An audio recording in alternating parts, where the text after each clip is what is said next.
Hi friends, welcome to restaurant tailoring.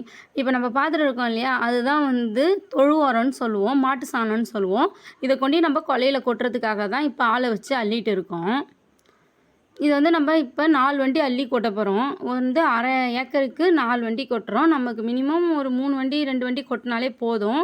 கொஞ்சம் 4 வண்டி கொட்டினா நல்லாயிருக்கும்னு 4 வண்டி கொட்டுறோம். இதேமாரி தான் அங்கங்கே கொஞ்சம் கொஞ்சமாக கொட்டி வச்சு நிரவி விடுவோம்.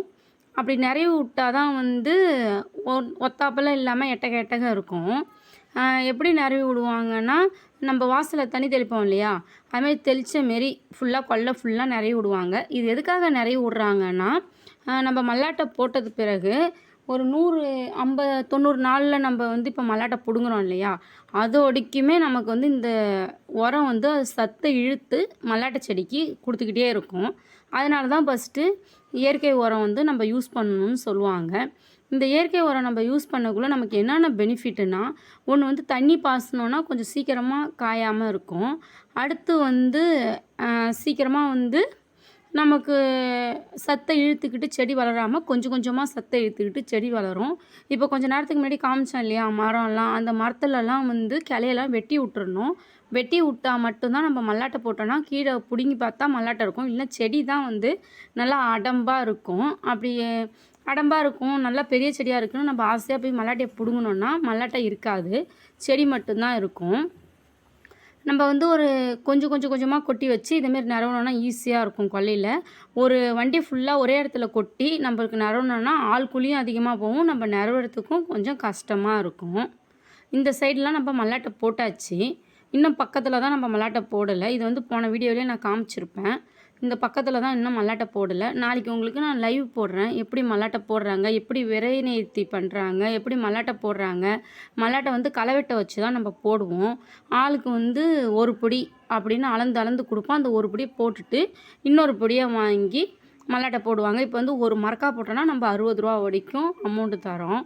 60 ரூபா. ஒரு மரக்காவில் வந்து எத்தனை படி இருக்கணும்னா 4 படி இருக்கும். ஒரு படிக்கு வந்து நம்ம எவ்வளோ கொடுப்போம், 4 படிக்கு இப்போ 60 ரூபான்னு, ஒரு படிக்கு 15 ரூபான்னு நம்ம கொடுப்போம். நிறையா பேர் வந்து ஒரு 20 படி போடுவாங்க, சில பேர் 2 படி போடுவாங்க, 1 படி போடுவாங்க. அவங்கவுங்க திறமையை பொறுத்து இருக்குது மல்லாட்டை போடுறதுக்கு. நம்ம வந்து மல்லாட்டை போடுறதுக்கு முன்னாடி இதை வந்து பாத்தியாக பிரிச்சுருவோம். சில பேர் வந்து டீப்பு போட்டு தண்ணி பாசுவாங்க, நிறையா பேர் வந்து பாத்தி போட்டு வாய்க்கால் போட்டு தண்ணி பாசுவாங்க. அது நம்ம இஷ்டம், நம்ம எப்படி வேணாலும் பாசிக்கலாம். நம்மளால் எப்படி முடியும் அப்படின்னு பார்த்துட்டு நம்ம பாசிக்கலாம். இப்போ வந்து கொல்லையில் வந்து ஓட்டிருக்கோம் இல்லையா, அதேமாரி ஏர் ஓட்டிடணும். ஃபஸ்ட் எடுத்தோடனே நிறைய பில்லுலாம் இருக்கும், அதில் வந்து ஏர் ஓட்டிடுவோம் ஃபஸ்ட்டு. அதுக்கடுத்து என்ன பண்ணுவோம்னா ரொட்டேட்டரை வச்சு நம்ம ஏர் ஓட்டுவோம். மூணாவது வந்து ரொட்டேட்டர் வச்சு தான் இப்போ இதில் லைட்டாக ஏர் ஓட்டிருக்கோம். ரொட்டேட்டர் வச்சும் ஓட்டிருக்கோம், கொக்கி கலப்பை வச்சும் ஓட்டியிருக்கோம், ரெண்டுமே வச்சு ஓட்டியிருக்கோம். இதேமாரி வந்து மாட்டு எருவு சாணம் தெளித்து விட்டுட்டு அதுக்கடுத்து வந்து ரொட்டேட்டரை வச்சு நம்ம ஏர் ஓட்டிட்டு அப்புறமா தான் பாத்தி கட்டுவோம். பாத்தி கட்டி வாய்க்கால் கட்டுவோம். வாய்க்கால் எதுக்குன்னா, நம்ம வந்து ஒரு தடவை வந்து தண்ணி பூட்டி விட்டோன்னா ஓடி போய் அதிலலாம் பாயிற மாரி இருக்கிறதுக்காக வாய்க்கால் கட்டுவோம். வஞ்சி போட்டு வாய்க்கால் கட்டுவாங்க. அப்படி இல்லைன்னா சில பேர் என்ன பண்ணுவாங்க, வஞ்சி மட்டும் போட்டு நேராக தண்ணியை வந்து டீப்பு போட்டு பாய்ச்சிப்பாங்க. அதேமாதிரி பாய்ச்சினோன்னா நமக்கு கொஞ்சம் கஷ்டமாக இருக்கும், தூக்கி தூக்கி போடணும், அதுக்கு 2 ஆள் வேணும். நம்ம வாய்க்கால் போட்டோன்னா ஒரு ஆள் போதும். நம்ம வந்து இதோ காமிக்கிறோம் இல்லையா, இதேமாரி தான் முட்டெல்லாம் கொட்டணும். கொஞ்சம் முட்டெல்லாம் கொட்டி நம்ம வந்து நிறவக்குள்ளே நமக்கு வந்து ஈஸியாகவும் இருக்கும், கொஞ்சம் நேரமும் சேவிங் ஆகும். இப்போ வந்து ஆளுங்களுக்கு வந்து 100 ரூபா கொடுக்குற இடத்துல, ஒரு 500 ரூபா கொடுக்குற இடத்துல வந்து 100 ரூபா கம்மி பண்ணிக்கிட்டு 400 ரூபா கொடுப்போம். அதனால் அப்பப்போ ட்ரக்கு கொட்டக்குள்ளே நீங்கள் எட்டக்க கொஞ்சம் கொட்டிக்கிட்டிங்கன்னா அது உங்களுக்கு கொஞ்சம் வந்து நல்லா பெனிஃபிட்டாக இருக்கும் கொட்டுறதில். அடுத்து வந்து இந்த கொல்லை ஃபுல்லாகவே நம்ம உரம் கொட்டிடுவோம். கொட்டிட்டு தான் அதுக்கு அடுத்து வந்து தான் எல்லாமே பண்ணுவோம் ஒன்று ஒன்றா.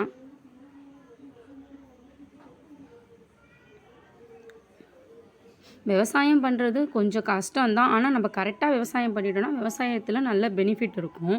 நமக்கு வந்து விவசாயத்தில் லாஸ் ஆகுதுன்னா அந்த இயற்கையால் மட்டும்தான் லாஸ் ஆகும். மற்றபடி நம்ம வந்து கரெக்டாக விவசாயம் பண்ணோன்னா கரெக்டாக நமக்கு பெனிஃபிட் கன்ஃபார்மாக வரும். இப்போ தான் நாங்கள் வந்து ஃபஸ்ட் டைம் விவசாயம் பண்ண போகிறோம். இப்போ உங்கள்கிட்ட காமிச்சிட்டு இருக்கோம் இல்லையா, அந்த இடத்த வந்து நாங்கள் போக்கியம் பிடிச்சி தான் விவசாயம் பண்ணுறோம். இத்தனை நாளும் வந்து விவசாயம் பண்ணுறத நான் பார்த்துட்டு இருந்தேன். சின்ன வயசுலேருந்து எங்கள் அப்பா, எங்கள் அம்மா, இங்கே கல்யாணம் பண்ணிட்டு வந்ததுலேயும் எங்கள் மாமனார், மாமியார் எல்லாருமே விவசாயம் பண்ணி நான் பார்த்துட்டு இருந்தேன். விவசாயம் பண்ணுறதுல எவ்வளோ கஷ்டம்னு தெரியும். இருந்தாலும் நம்ம பார்த்துட்டு மட்டும் இருந்தோன்னா, அவங்களுடைய விவசாயம்லாம் அழிஞ்சு போயிடும். அவங்க இருக்கக்குள்ளேயே நம்ம கொஞ்சம் விவசாயம் பண்ண ஆரம்பிச்சிட்டோன்னா, ஏதாவது தப்பு பண்ணுனா அவங்க நமக்கு சொல்லிக் குடுப்பாங்க. அதனால வந்து நம்ம விவசாயம் பண்ணி பார்க்கலாம் அப்படின்னு ஒரு நாள் நம்ம இப்போ விவசாயம் பண்ண போகிறோம்.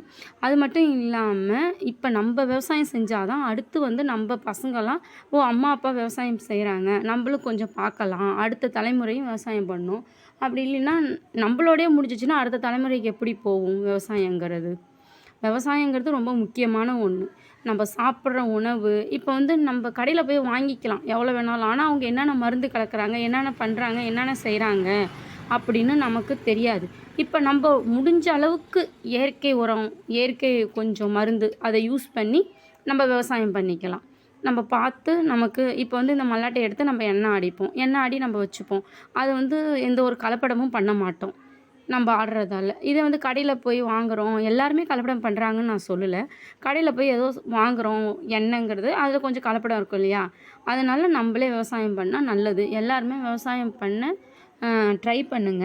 உங்க கொல்லையில இருந்துச்சுன்னா, என்னென்ன மாசல் போட முடியுமோ போடுங்க.